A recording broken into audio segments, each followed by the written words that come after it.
Then I took a smidge and applied it down there. This one's wife. What was the point? Hello, I'm H.G. Tudor. The Colombia tour has ended, and this prompts a number of legitimate questions about the attendance of the Sussexes.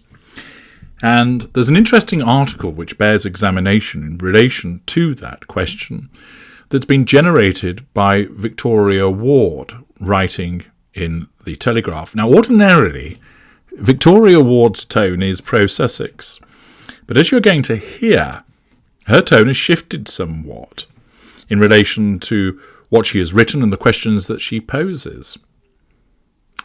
She states, the Duke and Duchess of Sussex's 4-day quasi-royal tour of Colombia generated a stream of glossy images, along with gushing reports of locals cheering and children dancing, facade management, provision of fuel.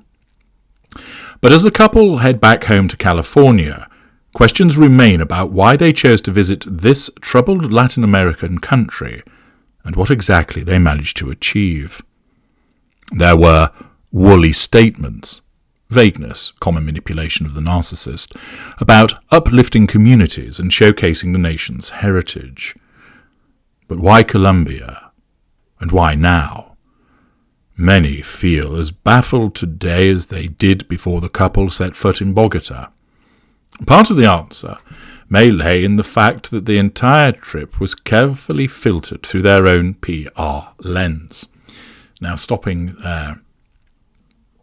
This one's wife will have ensured that it's filtered through their own PR lens because her narcissism demands that level of control. This is similar to the fact that when she gives interviews, they're soft soap interviews. They're scripted in effect. She knows what the questions are. She knows what she wants to say. She knows what message she wants to get across. This is all done in order to assert control over the audience, to manage her facade, to receive fuel. Her narcissism does not want her exposed to any questioning which could be hostile, that could be difficult, because that, of course, is a threat to control. And, if possible, her narcissism will head that off at the pass by ensuring she's not exposed to it. She lacks the charm, the magnetism, the polish, and the intelligence to deal with certain questioning, the ability to think on her feet. The fact is that not only does her narcissism steer her away from such kind of interviews, but also her advisors would do so, telling her that engaging in a more challenging interview would not be appropriate. Now, there are some narcissists that quite readily run like a bull into a china shop into some interviews because their narcissism dictates that they're going to set the record straight. I'm going to ensure that they get my side of the story. And if they're going to throw a few difficult questions at me, well, I'm more than capable of addressing them. Prince Andrew's a good example of that. You may recall the car crash interview he did with Emily Maitlis, all about the allegations surrounding Virginia Giuffre. Afterwards, despite it being toe-curlingly disastrous, Prince Andrew basically said, well, that went rather well, didn't it? He was oblivious to the fact that he came across so badly. His narcissism blinded him to it, but his narcissism also took him into that arena in the first place because of its level of arrogance and the need to assert control by saying, I can handle anything that's thrown at me. This one's wife's narcissism is different. Because she operates with this facade, her narcissism wants to maintain it, and it doesn't want her damaging that facade by being seen to be something other than that which she portrays. Therefore, it does its utmost to avoid challenging situations. It takes her away from situations which are hostile, for instance, why she's not been back to the United Kingdom.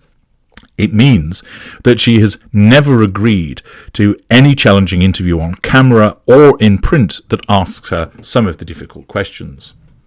I know that many of you would like her to be forensically examined, with some of the key questions and evidence put to her about her behaviour. There's plenty to go at.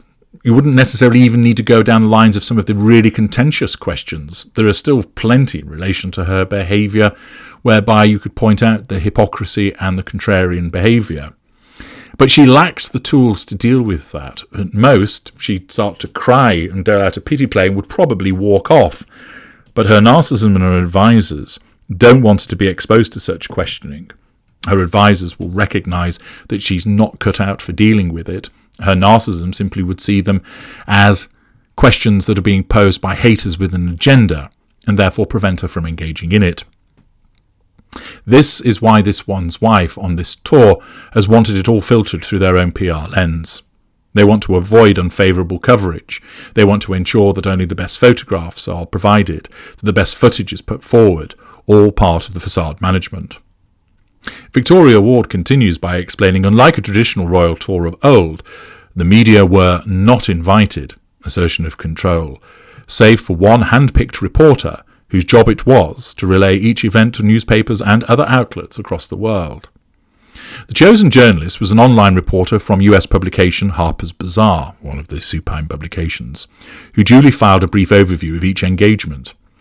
As the Sussexes had no doubt intended, it was a saccharine, sweet account that took a broad brush approach to detail. There were very few quotes from anybody, forcing media organisations keen to present a full account, scratching around for snippets of video and local accounts published online in an attempt to piece it all together. With no access, there is no independent scrutiny. The couple, now operating as private individuals, no longer reliant on public funds, can do as they please. It was part of the reason they turned their backs on the royal household and its many constraints, after all. But by throwing a veil over the tour, they have simply thrown up more questions than answers. Thus, once again, this one's wife's need for control by operating the PR in this way has then resulted in the usual collateral consequences. The glimpses of the real heart of the tour, such as Prince Harry's punchy quotes about social media in an online safety summit in Bogota, surely endured him to the wider public. Who could not agree with his condemnation of the vile digital sphere in the wake of violent riots that swept the United Kingdom following the Southport stabbings? Yet, they were not released by Archwell, the Sussexes Foundation, or reported by the designated journalist. It all raises the question, what did the Sussexes want the world to see? At an Afro Woman and Power event in Cali on Sunday, this one's wife spoke on the importance of using your voice, hailing her husband as a great example of how men can empower women. She also described her pride in the fact that their 3-year-old daughter, Lilibet, had finally found her voice, revision of history. There were multiple outfit changes every day, and many official photographs of the Duke and Duchess. There was a spotlight on their work to improve internet safety, and an engagement with Colombia's Invictus Games team. But there was no clear thread, no obvious aim. Colombia is not a country in which the former working royals are well known. Many, including performers chosen to entertain them, questioned who their VIP guests actually were. Who is this one's wife? Justo Valdez, a 70-year-old singer, asked shortly before their arrival in San Basilio de Palenque, the first free town in the Americas. Local journalists admitted that their coverage of the tour had not generated much interest. One, who did not want to be identified, told the Telegraph that the country faced far more pressing problems. People are expecting the government to address these issues rather than focus on a high-profile event with the Duke and Duchess of Sussex, they said. Although addressing and confronting cyberbullying in children is an important issue, it is not the most pressing problem we face. One person who was front and centre was the Vice President, Meghan Markle, whose office orchestrated the entire trip. Her motivation is perhaps more transparent. By inviting two such high-profile celebrities to tour her country, she has put herself and her own causes firmly in the global spotlight. She said she viewed the Sussexes as a joint symbol of resistance and rebellion, and felt moved to get in touch after watching the Netflix series Harry and This One's Wife. But Ms. Marquez is a divisive figure, and her opponents seized upon the invitation as proof that she was not focused on the domestic issues at hand. Maria Fernanda Cabal, a right-wing senator who has been positioning herself as a presidential candidate for 2026, said, "The invitation to the Duke and Duchess of Sussex brings absolutely no cultural exchange or anything of the sort. It is part of the showmanship of a vice president who is disconnected from the reality of the country. The vice president is black, and as a minority should set an example of greatness, of affection towards the population, especially the poor, without resentment or hatred. She should seek out even minimal projects that the community needs, stand by the people, not by royalty. Thus, involving the Sussexes results in further criticism for the vice president. Collateral consequences for her. The couple's visit to a town founded by escaped slaves in the colonial era prompted some to predict that the Duchess would speak about her own family history, having recently revealed that she's 43% Nigerian. Research suggests she's descended from cotton slaves. The Duke, too, was considered uniquely positioned to speak about reparations, with some even calling for him to apologise for his family's role in the slave trade. No such references were made. Indeed, it demonstrates that this one's wife has no interest in slavery save when it suits her. She's no interest in being 43% Nigerian except when it suits her own purposes.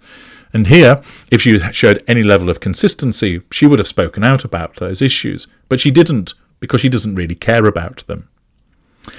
When the couple were in Nigeria in May, Prince Harry said of their decision to travel, "There's only so much one can do from home and over Zoom, so we always look forward to travelling more. There will always be reason to meet the people at the heart of our work." One can only assume that the knowledge the couple have taken back to California from Colombia will inform their future projects, whatever they may be. So a relatively critical piece, unusually from Victoria Ward, who is clearly unimpressed with the fact that she wasn't allowed in on the jaunt, as the media was excluded, save for that one person from Harper's Bazaar, and thus it shows in her response. But it also demonstrates, of course, the necessity of control that this one's wife engages in by virtue of having to control the media output in that way. It also, in this article, highlights the confused nature of what it is that they actually do. The fact is that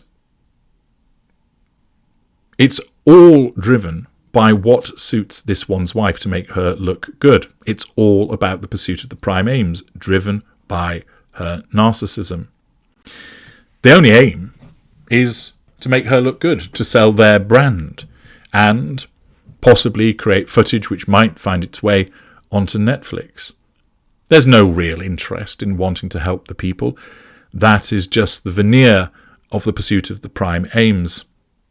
Once again, of course, the hypocrisies loom large about the fact that they waffle on about the evils of online bullying, yet they, in essence, applaud the Sussex squad. They highlight the impact of bullying, and yet this one's wife has been repeatedly accused of bullying staff and bullying Princess Charlotte, and has got through 18 high-profile staff in America. The fact is, they froze the press out in order to assert control. The tour does ask many questions about what is the point of them, and what was the point of this tour. But the short answer is, like everything this one's wife does, it's all geared to the pursuit of the prime aims. It allows her to control people, draw fuel from them, commandeer character traits to make her look good, and obtain those residual benefits. Other journalists ask, what's the point? You, with access to my work, know full well what the point is. It's all about the pursuit of the prime aims. I'm H.G. Tudor. Thank you for listening.